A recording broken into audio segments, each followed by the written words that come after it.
ఎన్ని అడ్డంకులు ఎదురైనా సరే 2027 నాటికి పోలవరం ప్రాజెక్టును పూర్తి చేసి తీరుతాం. ఆంధ్రప్రదేశ్ జీవనాడి విషయంలో వెనక్కి తగ్గేది లేదని ముఖ్యమంత్రి చంద్రబాబు స్పష్టం చేశారు. గత ప్రభుత్వ హయాంలో ప్రాజెక్టు పనులు కుంటుపడ్డాయని, డయాఫ్రమ్ వాల్ దెబ్బతినడం వల్ల తీవ్ర నష్టం జరిగిందని ఆయన ఆవేదన వ్యక్తం చేశారు. అయినప్పటికీ అధునాతన టెక్నాలజీతో లోపాలను సరిదిద్దుతూ పనులను పరుగులు పెట్టిస్తామన్నారు. కేంద్ర ప్రభుత్వ సహకారంతో నిధులను సమీకరిస్తూ రికార్డు సమయంలో ప్రాజెక్టును సాకారం చేయడమే లక్ష్యంగా ప్రభుత్వం అడుగులు వేస్తోంది. 2027 నాటికి గ్రావిటీ ద్వారా సాగునీరు అందించడమే తమ ప్రథమ కర్తవ్యమని ముఖ్యమంత్రి వెల్లడించారు. అన్ని చెరువులు నింపాలనుకున్నాం, కొద్దివరకే జయప్రదమయ్యాం. ఈ చెరువులు నింపిన దానివల్ల గ్రౌండ్ లెవెల్ పెరుగుతూ ఉంది. ఇంకొక పక్కన మనకు ఎక్కడికక్కడ వాటర్ కూడా యాజ్ ఆన్ టుడే స్టాక్ ఉండే పరిస్థితికి వచ్చింది. 24-25 52.92% మనం చేసుకోగలిగాం, అప్పుడు కూడా కష్టపడి. ఈ సంవత్సరం 60.75కి వెళ్ళాం.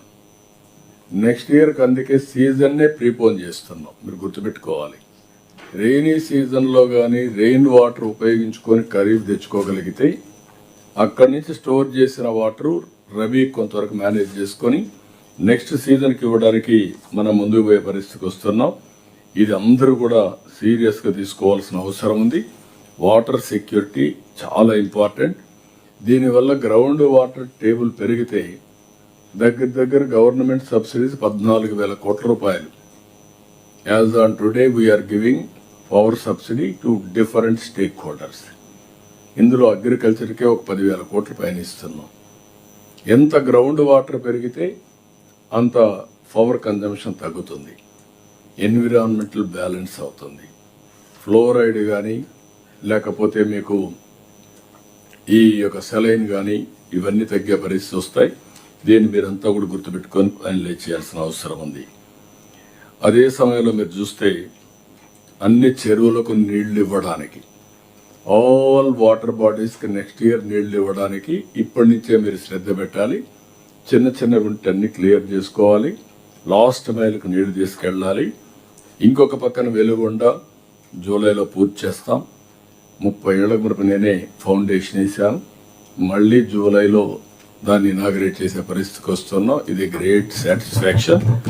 అదే సమయంలో పోలవరం 2027 ఎన్ని ఇబ్బందులు వచ్చాయో మీ అందరికి ఐడియా ఉంది. అలాంటిది డయాఫ్రమ్ వాల్ పూర్తి చేసి తప్పకుండా పోలవరాన్ని జాతికి అంకితం చేసే బాధ్యత 2027లో ఈ ప్రభుత్వం పూర్తి చేస్తుందని చెప్పి కూడా నేను మీకు తెలియజేస్తున్నా. ఇది కాకుండా ఉత్తరాంధ్ర ప్రాజెక్టులపైన, రాయలసీమ ప్రాజెక్టులపైన శ్రద్ధ పెడతాం. ఇంకొక పక్కన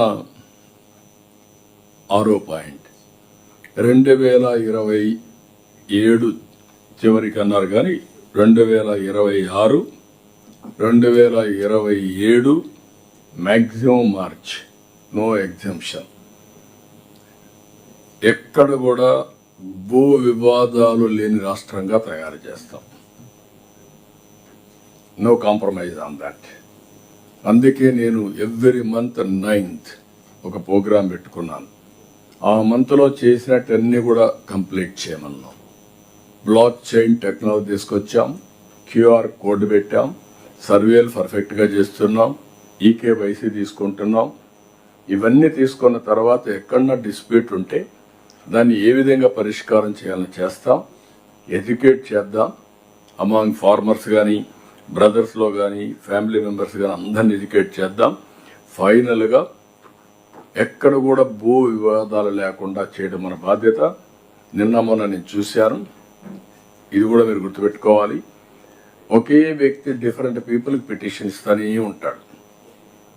ఇది ఒక పిటిషన్ కల్చర్. దానికి కూడా నేనేమన్నానంటే, ఎస్టాబ్లిష్ చేసిన తర్వాత ఫ్యాక్ట్స్ అన్ని ఒకసారి అందరం ఎగ్జామిన్ చేసిన తర్వాత వాస్తవాలు పోర్టల్లో పెట్టేస్తే ఎవరి దగ్గరకు వచ్చినా అది చూసి అతనికి ఎడ్యుకేట్ చేస్తాం.